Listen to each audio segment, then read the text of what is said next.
There is a practice so simple it seems impossible that it could hold the power to rewrite an entire life. Most people search for transformation in grand gestures, in distant healings, or in circumstances that must first align perfectly. But what if the doorway to a different tomorrow exists in the quiet review of today? In the lessons learned from reading the works of Neville Goddard, this practice is revealed not as wishful thinking, but as the most scientific use of consciousness itself. The power is not in what happened today, but in how today is remembered tonight. How many nights pass with minds replaying unwanted scenes, reinforcing the very patterns that create suffering?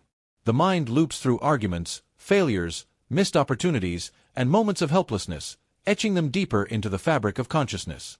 And consciousness, being the only reality, mirrors back what it has been fed. This is not punishment or fate. This is law. What is impressed within must be expressed without. The question is not whether this law works, but whether anyone chooses to use it deliberately. Most spiritual teachings speak of letting go, of forgiveness, of acceptance. These are beautiful ideals, yet they often leave seekers without a method, without a clear door to walk through. Neville Goddard taught something far more direct. He taught revision, not as a denial of what occurred, but as a sovereign reimagining of the day before sleep. When the events of today are gently rewritten in imagination, when the mind replays a scene not as it was but as it should have been, something astonishing happens. The revised scene becomes the new memory, and memory shapes identity. Identity is not fixed. It is a collection of stories believed and repeated. When someone revises the story of today, they revise the foundation upon which tomorrow is built. Bruce Lipton showed through epigenetics that beliefs change biology. Joe Dispenza demonstrated that mental rehearsal rewires the brain. Neville Goddard went further. He revealed that imagination, when used with feeling and conviction, does not merely prepare for a new future, it alters the past that feeds the present. This is not metaphor. This is the mechanics of consciousness creating reality. What if every regret, every misstep, every painful exchange from today could be gently revised tonight before sleep? What if the version of self that wakes tomorrow is not burdened by today's failures, but empowered by tonight's conscious creation? The practice is quiet, private, and requires no external validation. It requires only the willingness to sit with today's events and ask, how would love have responded? How would the highest version of self have moved through that moment? And then, in the sanctity of imagination, to live that revised moment so vividly that it becomes the truth held in consciousness. The mind is not a passive recorder of events. It is an active sculptor of reality. Every scene witnessed, every conversation held, every emotion felt is not simply stored, it is woven into the identity that consciousness believes itself to be. And from that identity, all future experiences emerge. This is why two people can live through the same day and create entirely different tomorrows. One replays victimhood, the other replays empowerment. One rehearses limitation, the other rehearses possibility. The difference is not in the day itself, but in how the day is reviewed before sleep. Neville Goddard called this the bridge of incidents. He taught that consciousness does not leap randomly from one state to another. It builds a bridge, scene by scene, memory by memory, assumption by assumption. When someone revises today, they are not erasing facts, they are rewriting the assumptions those facts created. A harsh word received can be revised into a moment of grace.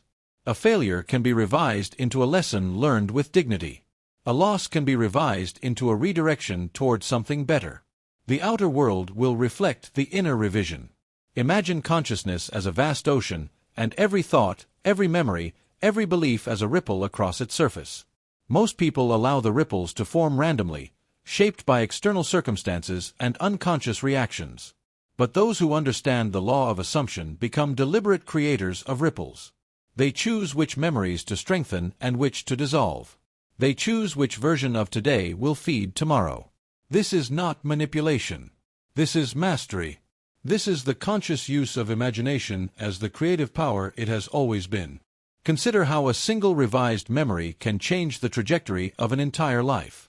A person who revises a moment of rejection into a moment of self-respect no longer carries the wound of unworthiness. A person who revises a financial setback into a redirection toward abundance no longer vibrates lack. The revision is not a lie told to the self. It is a higher truth chosen by the self. It is the refusal to let unconscious reactions dictate the state of being. It is the reclaiming of power from circumstances and placing it back where it belongs, in consciousness. How many years have been lived carrying memories that were never questioned, never revised, never released? How many identities have been built on moments that could have been reimagined differently? The beauty of revision is that it requires no permission from the external world. It does not need the person who hurt to apologize. It does not need the circumstance to change. It simply needs the willingness to sit in imagination and live a different version of today. From that different version, a different tomorrow is born. This is the law. This is the promise. This is the practice. Sleep is not merely rest for the body. It is the threshold between states of consciousness. It is the moment when the waking mind releases its grip and the subconscious opens to receive. What is felt and imagined in the moments before sleep sinks deep into the creative fabric of being. This is why Neville Goddard emphasized revision as a nightly practice. It is not the revision itself that transforms, but the state of consciousness carried into sleep. That state becomes the seed from which tomorrow's experiences grow. A seed of regret grows regret. A seed of peace grows peace. The practice is gentle, yet profoundly powerful. Before sleep, one simply recalls the events of the day. Not with judgment, but with awareness. When a moment arises that feels misaligned, an argument, a mistake, a feeling of lack, that moment is paused in imagination. Then, it is replayed differently. Not as it was, but as it would have been if love, wisdom, and wholeness had guided it.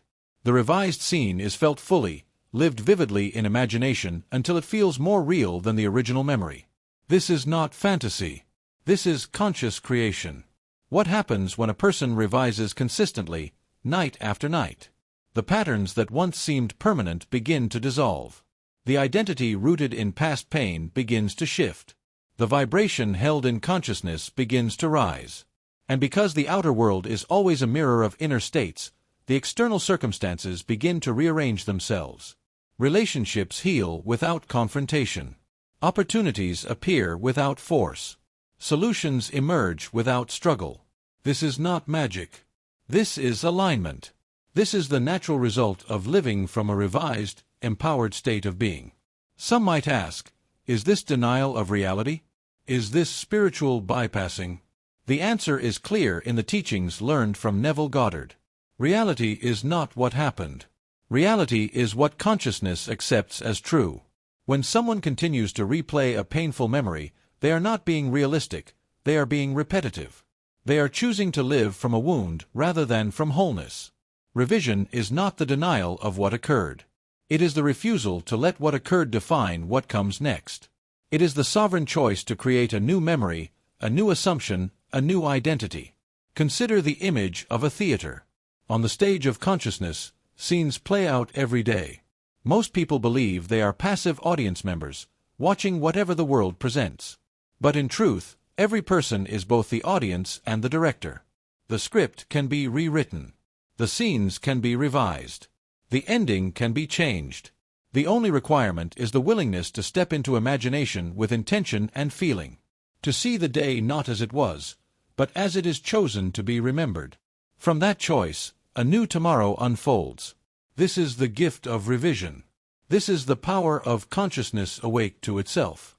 In the book of Romans, chapter 12, verse 2, a truth is written that has been read for centuries yet rarely understood in its full depth. The verse speaks of transformation through the renewing of the mind. Not through changing circumstances. Not through waiting for external salvation. But through the renewal of what is held in consciousness. Each word of this passage carries a key. Be transformed is not a passive hope, it is an active instruction. Transformation is not something that happens to a person. It is something consciousness does through deliberate inner work. The phrase, by the renewing of your mind, reveals the mechanism. The mind that replays yesterday's pain cannot create tomorrow's freedom. The mind that rehearses limitation cannot manifest abundance. Renewal is not positive thinking or affirmation alone. It is the systematic revision of memory, belief, and assumption. In the lessons learned from reading the works of Neville Goddard, this biblical instruction is understood as the practice of revision. To renew the mind is to revise the day. To revise the day is to plant new seeds in consciousness. And consciousness, being the creative power, grows what is planted. Why does this matter so deeply? Because most suffering is not caused by present circumstances, but by past memories carried into the present moment. A person rejected years ago may still carry that wound, replaying it unconsciously, attracting more rejection. A person who failed once may rehearse that failure nightly, ensuring it repeats. The mind left unrenewed becomes a prison. But the mind consciously renewed becomes a gateway. This is what the scripture points toward. This is what Neville Goddard taught with precision. The transformation promised is not distant, it is immediate when the inner work is done.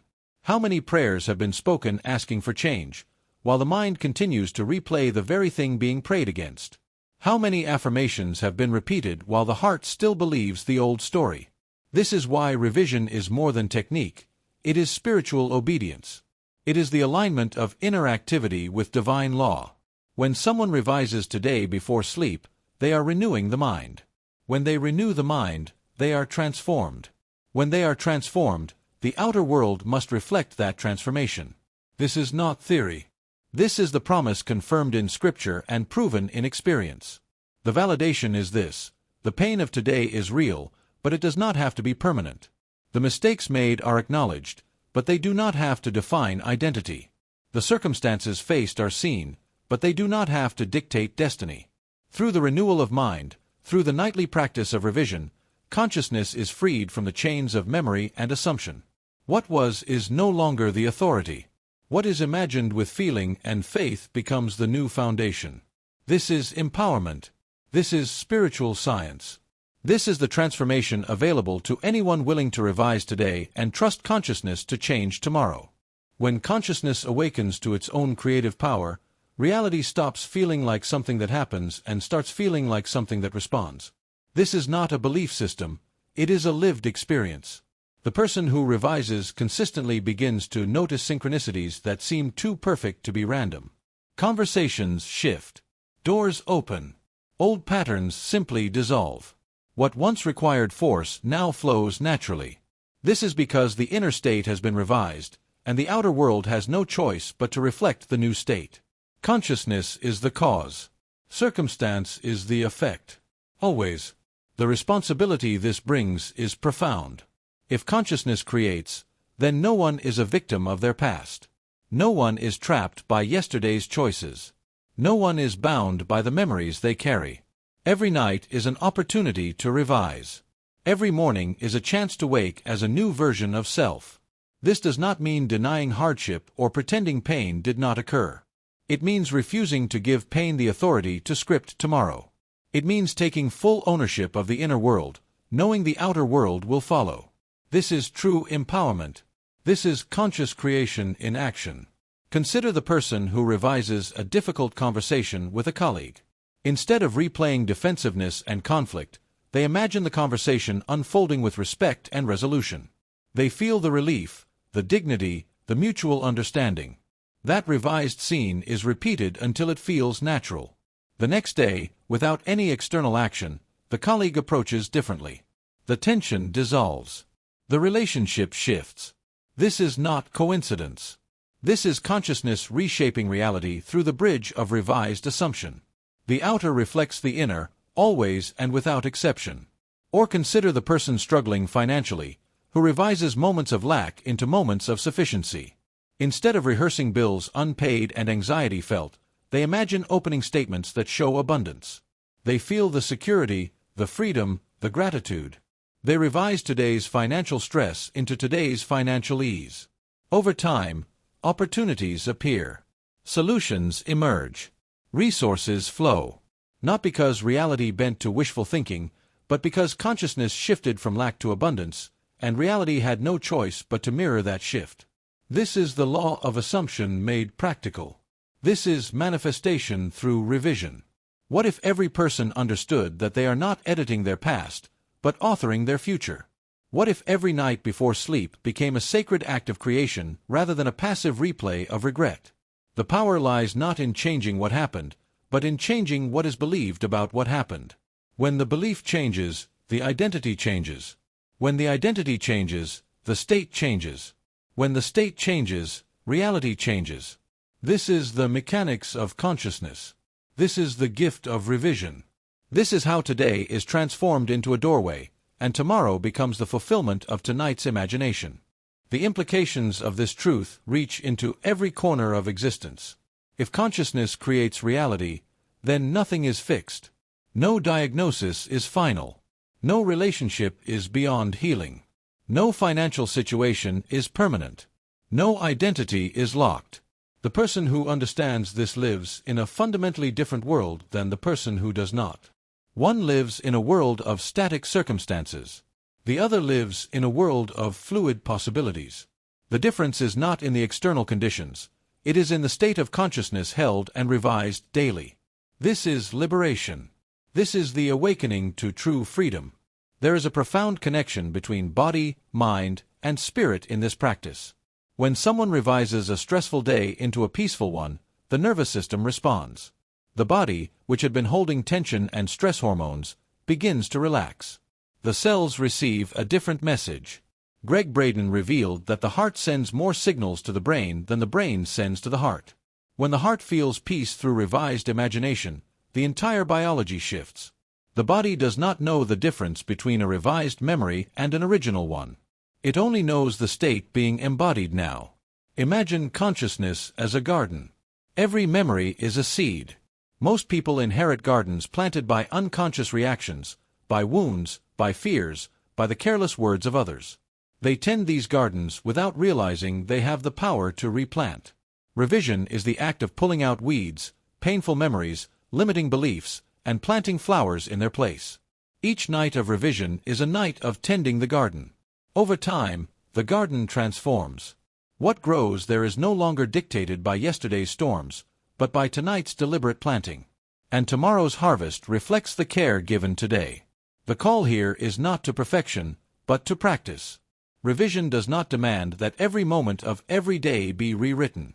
It asks only that the moments which feel misaligned be gently corrected in imagination. The argument that created separation. The moment of fear that reinforced lack. The reaction that came from woundedness rather than wholeness. These are the moments worthy of revision. And when they are revised with feeling, with sincerity, with the assumption of a higher truth, they lose their power to shape tomorrow. A new state is born. A new self emerges. What would it feel like to go to sleep tonight knowing that today's mistakes have been revised? What would it feel like to wake tomorrow unburdened by yesterday's pain? This is not distant theology or abstract philosophy. This is immediate, practical, transformative work. The practice of revision bridges the ancient spiritual truth with the modern understanding of neuroplasticity and quantum consciousness. It is the meeting place of faith and science. It is the doorway every person can walk through, tonight, and every night hereafter. The only question remaining is, will that doorway be walked through, or will the old patterns be rehearsed once more? The practice itself is beautifully simple. Before sleep, when the body is still and the mind begins to quiet, the day is gently reviewed. Not with judgment, but with awareness. When a moment arises that feels misaligned, a conversation that went poorly, a reaction rooted in fear, a circumstance that reinforced limitation, that moment is paused. Then, in the theater of imagination, it is replayed differently. The scene unfolds as it would have if love, wisdom, and wholeness had guided it. The revised moment is felt fully, lived vividly, until it becomes the memory held in consciousness. This revised memory is not forced or fabricated. It is chosen. It is the deliberate selection of which version of today will be carried into tomorrow. The feeling is essential. It is not enough to visualize. The revision must be felt as real, as true, as done. When the heart believes the revised scene, when the body relaxes into it, when consciousness accepts it as the new truth, the work is complete. Sleep then becomes the bridge. What is impressed upon consciousness before sleep is expressed in the experiences that follow. This is the law. This is the practice. This is the power available to all. For those who feel drawn to this wisdom, there is value in returning to teachings like these. Channels that explore the intersection of consciousness, spirituality, and manifestation offer reminders that transformation is always available. Subscribing and staying connected ensures these truths remain present, gently guiding the mind back to its creative power. Sharing this message with others who are searching creates ripples of awakening. Every person who learns to revise becomes a living testament to the truth that consciousness creates reality. The work is personal, but its impact is collective. What if tonight becomes the first night of a new way of being? What if the memories carried forward from today are not the ones randomly recorded, but the ones consciously chosen? What if the version of self that wakes tomorrow is not shaped by today's circumstances, but by tonight's imagination? The power to revise is the power to create. The power to create is the birthright of consciousness itself. No external authority grants this power. No circumstance can take it away. It exists quietly, waiting to be used, in the sacred space between today's events and tomorrow's experiences. The truth that transforms everything is this: consciousness is not confined to the past, nor is it at the mercy of the present. It is the creator of both. Every moment lived is an opportunity. Every night before sleep is a doorway. When today is revised with love, intention, and feeling, tomorrow is born from a higher state. This is not escape from reality. It is the authoring of it. This is not denial of what was. It is the claiming of what will be. Revise today, and tomorrow changes. Not because circumstances bend, but because consciousness has risen. And reality, faithful mirror that it is, can only reflect what consciousness holds as true.